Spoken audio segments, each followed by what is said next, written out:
Hey guys, today I'll show you a supernatural horror film named HIRUKO the Goblin. Spoilers ahead, watch out and take care.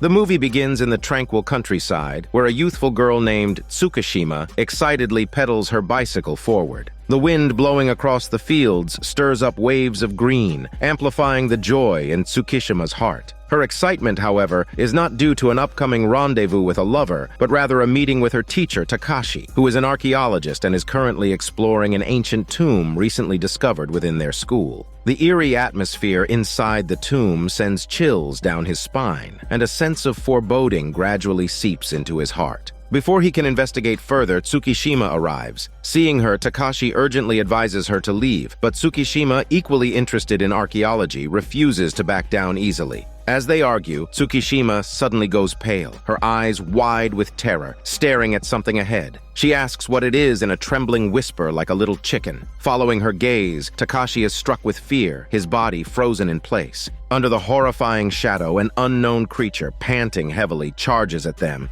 In a blink, it tackles Tsukishima, dragging her sexy body away. In desperation, Takashi clings onto Tsukishima and they both are pulled into the devouring darkness, leaving only a piercing chicken scream echoing in the tomb. The disappearance of a teacher and a female student together naturally fuels speculation. Rumors of Takashi and Tsukishima eloping spread rapidly. But it's summer vacation, so the gossip doesn't stir up much trouble at the school. Masao, Takashi's son, who secretly harbored hormone feelings for Tsukishima, doesn't believe his father would run away with her. He and two friends decide to search the school grounds. Despite their efforts, they find nothing without even a trace of their smelly hormones. Just when they're about to give up, they come across Watanabe, an old but still handsome school worker whose peculiar demeanor catches Masao's attention. He suspects Watanabe has something to do with the disappearance and decides to follow him. To their surprise, around the corner, they see Tsukishima standing in a classroom singing a melodious song. Overjoyed, Masao's friends tease him to approach her. But in the midst of their fun, a man suddenly appears before Tsukishima, preparing to make an intimate move. This sight breaks Masao's heart, and he turns to run, unwilling to watch further. In the next moment, a powerful burning sensation suddenly surges through him. Thick steam rises from Masao's back, his face turning a fiery red. A scream of pain echoes. Meanwhile, a man carrying a briefcase walks towards the village. He is a college professor, the brother-in-law of Takashi, who shares the same obsession for archaeological exploration. He firmly believes that monsters exist in this world. However, during one excavation, the professor's wife passed away. This incident became an unhealable scar on him. To cheer him up, Takashi wrote a letter telling him about the discovery of an ancient tomb. As expected, upon reading the letter, the professor's passion was reignited, and he rushed over immediately. Understanding his purpose, Takashi's grandmother began to tell how Takashi, with the ancestral crown of their family, went to the school yesterday with Tsukishima and hasn't been heard from since. She concluded that they must have ventured into the forbidden territory and may have encountered a disaster. Looking at the blood-red sunset outside the window, the grandmother, with a terrified expression, muttered a name that was buried deep in her heart: HIRUKO. This piqued the professor's curiosity, leading him to decide to investigate the school. At the same time, Masao and his friends were hiding in the classroom. 3 dark brand marks appeared on Masao's back. To alleviate the burning sensation, Masao went alone to the faucet to wash. However, he was already being targeted by the terrible creature. Hearing a strange sound behind him, Masao sensed something was wrong. But before he could react, a dazzling red light suddenly lit up. The professor saved Masao with a cart in time. Unfortunately, due to the high speed, they both ended up falling to the ground in a disarray. Turning around, Masao heard the professor mention the monster, which made him upset. In his view, his aunt was killed because of the professor. At this moment, the professor didn't have time to explain, so he picked up his homemade monster sensor and started studying it. This machine would react once it detected a monster. The red light just now was emitted by it. But Masao didn't believe this incredible bullshit, thinking that the professor had lost his mind due to archaeology. He stood up to drive the professor away. Just then, a headless corpse, covered in blood and holding a knife, suddenly fell down, scaring the two of them into a frantic escape from the classroom. This terrifying scene made Masao convinced that this must be the work of Watanabe, the school worker. Hearing this, the professor prepared to call the police, but the telephone line had been cut by Watanabe. Masao then remembered his two friends were still in the classroom. Helpless, the two of them had no choice but to return to the school despite their fear. But the classroom they had been in was now empty. The professor and Masao looked at each other, a sense of foreboding gradually intensifying. They rushed to the corridor and shouted loudly. Just then, steam rose from Masao's back again. He hurried to the faucet to wash. The professor, however, saw the brand on Masao's back had turned into a clear human face. However, their primary task was still to find the two friends. They didn't have time to study this, so they tiptoed into a classroom that was in a mess with blood everywhere. Upon seeing the blood, the professor braced himself to check. To his horror, he saw a freshly dead, headless corpse. The name printed on the school uniform was one of Masao's friends. Meanwhile, Masao saw the severed head of his friend on the windowsill, the sight of which scared him into screaming. But the professor reacted quickly and calmed the terrified Masao. The two continued to follow the blood trail. At this time, another friend had locked himself inside a room. His body was already covered in blood. He found a sharp blade in the room, but the cutlery behind him suddenly fell. Suppressing his fear, he lifted the lid of the pot, only to find Tsukishima's severed head inside. In shock, the boy threw the pot away. However, the next moment, Tsukishima's haunting singing echoed throughout the room, her pale face appearing in the darkness. The enchanting song led the boy to raise the blade in his hand. By the time the professor and Masao arrived, he had already become a headless corpse. Meanwhile, steam rose from Masao's back again. But knowing that the killer was in the room, Masao ignored the pain. The professor, on the other hand, waved his demon removal tool, but it was unexpectedly destroyed after a few swings. Masao, suppressing his fear, called out Watanabe's name, but his friend's severed head suddenly appeared from the darkness and was dragged in front of them. This sight completely terrified them, leaving them sitting on the floor, too scared to move. Miraculously, the crisis was temporarily resolved. Masao discovered that the brand on his back looked exactly like his friend's face. It seemed that every time a person was killed, their face would be branded on Masao's back. This was clearly not something a human could do. Meanwhile, the professor found 8 notebooks in the room that recorded the legend of the goblin HIRUKO. According to the legend, HIRUKO was a deformed child born to a god who caused havoc in the human world and was eventually sealed away in a tomb. The photos in the notebook were the seal marks, but someone had added concentric circles to them, dissolving the seal and thus allowing HIRUKO to escape.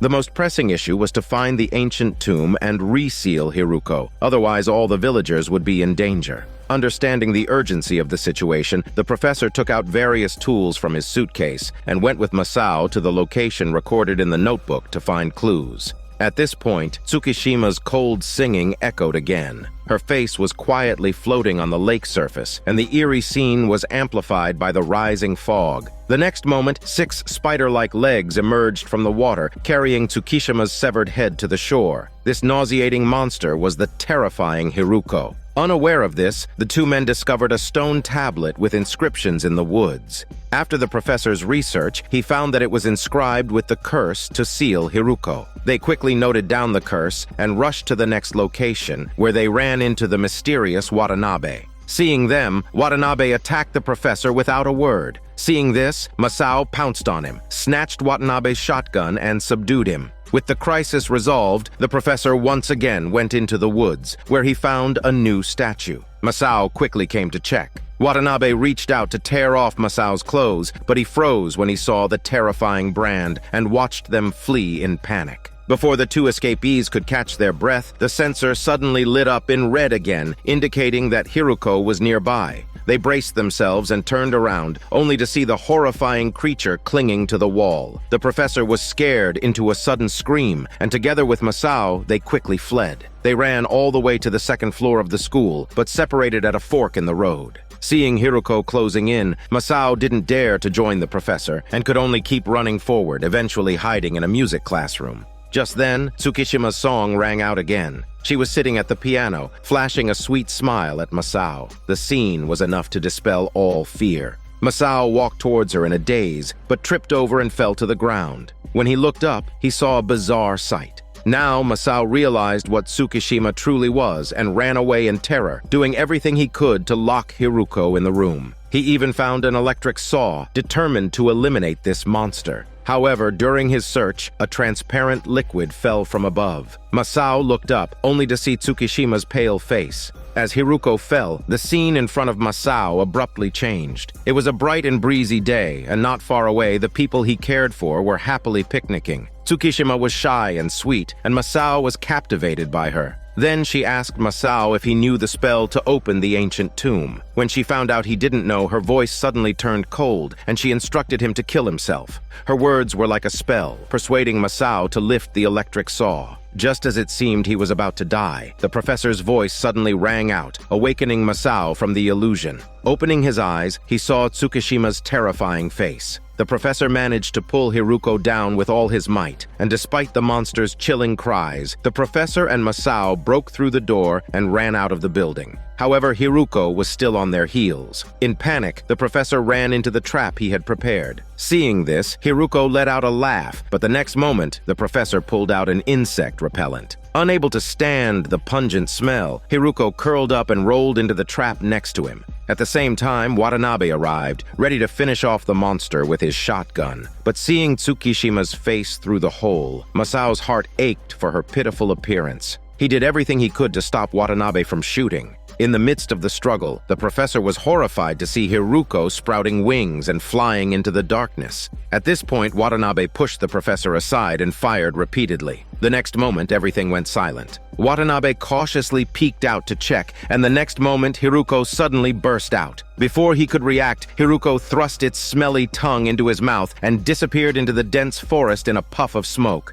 Meanwhile, steam rose from Masao's back once again, and Watanabe's face was imprinted on his back. It was clear that Watanabe didn't have much time left. Watanabe didn't say much. He only told them a story. 60 years ago, a mysterious fire occurred in this school. Watanabe, who was only 5 years old at the time, witnessed countless decapitated heads howling in the flames. A boy, adorned with a helmet bearing a triangular design and imprinted with faces of people, stood amidst the fire, shouting an incantation. As the boy's shout stopped, the fire miraculously extinguished. But when people went to inspect the site, they only found charred, headless bodies scattered on the ground. Decades passed peacefully. On the boy's deathbed, he entrusted Watanabe to protect the village and uphold the secret from that year. Watanabe further revealed that the boy was Masao's grandfather, which stunned Masao. But Masao's father Takashi was unaware of this. Driven by curiosity, he broke the seal to the Hellgate, leading to this grave mistake. After Watanabe's story, the professor finally understood. The triangular helmet was the crown passed down in Takashi's family. If Takashi took the crown, it must be in the ancient tomb. They could only reseal Hiruko by entering the tomb, but Watanabe couldn't protect them anymore since he was infected by the monster due to the previous free tongue massage. Now spider-like tentacles had sprouted from behind his ears. To prevent himself from becoming a horrifying but not handsome monster, he bid farewell to the two, walked into the forest with his shotgun, and tragically ended his handsome life. Masao and the professor, understanding their mission, arrived at the mountaintop. Looking at the starry sky, they reminisced about their past lives. Masao felt proud of his grandfather, but Masao suddenly envied the professor, who had at least spent time with the one he loved. In contrast, Masao hadn't even had the chance to confess to Tsukishima before this terrifying incident occurred. Hearing this, the professor also opened up, sharing with Masao that his wife had encouraged him not to give up even in her last moment. At the time, he was even willing to die for her, but reality was cruel. All he could do was to live on, carrying his wife's last wish. During their conversation, the professor suddenly had an idea. He lay down, arching his body forcefully, then stood up and went to the edge of the cliff. Looking at the sealed drawing on the paper and comparing it with the scene before them, they realized that they were already in the middle of the ancient tomb they were looking for. The school was actually built on top of the tomb, and those strange statues were the mythical beasts guarding the tomb connecting to hell. By cross-referencing the positioning of the 4 statues, the professor successfully located the entrance to the tomb. They rushed back, passed through the pitch-black tunnel, and finally arrived at the stone door of the ancient tomb. However, there were no traces of graves here, which made the professor overturn his previous conclusions, believing that this was not an ancient tomb, but a massive, secret chamber. At the same time, Masao found his father's pen on the ground, which further confirmed their speculations. Time was of the essence. The professor carried a photo of his late wife on his back, prepared for a desperate fight. As he started chanting the incantation, Masao felt an intense heat surging within him, as if he had turned into a boiled toad. It was clear that the spirits of the unjustly killed were filled with rage. As the cryptic incantation words were spoken, the entire cave began to shake. Everything fell silent, and the stone door opened, revealing a new path before the two. At this point, Masao hesitated. He didn't know what outcomes awaited him after stepping in. Even if they could reseal Hiruko, those who were taken would still be trapped in this endless spirit purgatory with Hiruko. The thought of this almost made Masao's heart bleed, but his family's mission left him no choice but to prepare for the worst. Thus, the professor and Masao cautiously ventured in and discovered a different world within. The spacious cave was filled with large stones, and there was an enormous pit in the center, filled with hungry Hiruko offspring. This horrifying sight made both Masao and the professor's skin crawl. Looking up, they discovered that they were under the lake. The realization that Hiruko had always been nearby stunned Masao. His hand accidentally touched a helmet, which was the ancestral crown that his father had taken. But when the professor examined it, he found that the crown had no horns, contradicting what Watanabe had told them. Just as they were puzzled, a beast-like whisper echoed. When they turned around, they saw Takashi hiding not far away. Seeing his father still alive, Masao rushed forward, but was stopped. Takashi squeezed out a chicken voice with great effort, telling them that he was on the brink and they must leave quickly. Just then, spider legs surprisingly emerged from the back of Takashi's head. Seeing this, the professor hurriedly took Masao and fled for their shitty lives. However, their movements were detected, and the offspring swarmed towards them. Left with no choice, the professor had to use insecticide to fight back. By this time, Takashi had fully mutated. They could no longer dare to stay for a second, and rushed towards the stone door. However, Hiruko had been waiting there for a long time. It roared like an angry goose, awakening all the offspring. At the same time, Takashi also struggled to crawl towards them. To make matters worse, the insecticide had run out. Suddenly, Masao's mutated friend rushed out, and together they blocked the tide of offspring.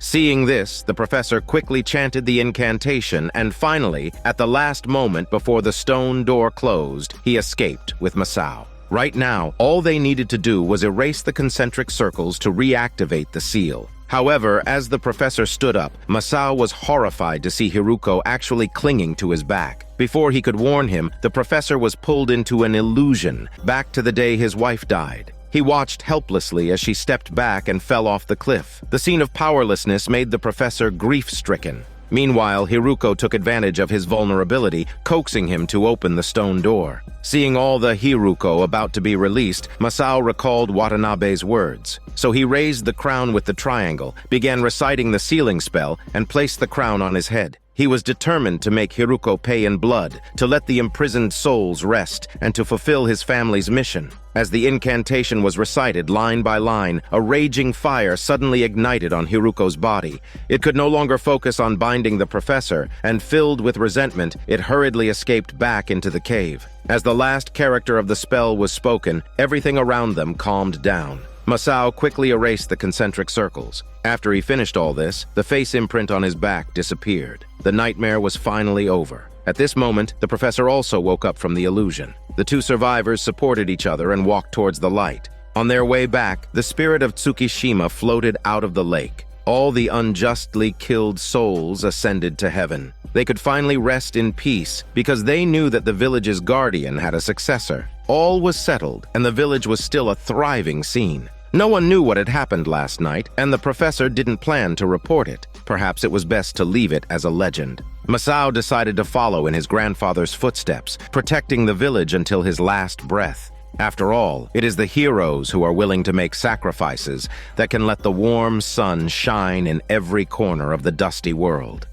This is Daniel CC Movie Channel. Stay safe and enjoy your day.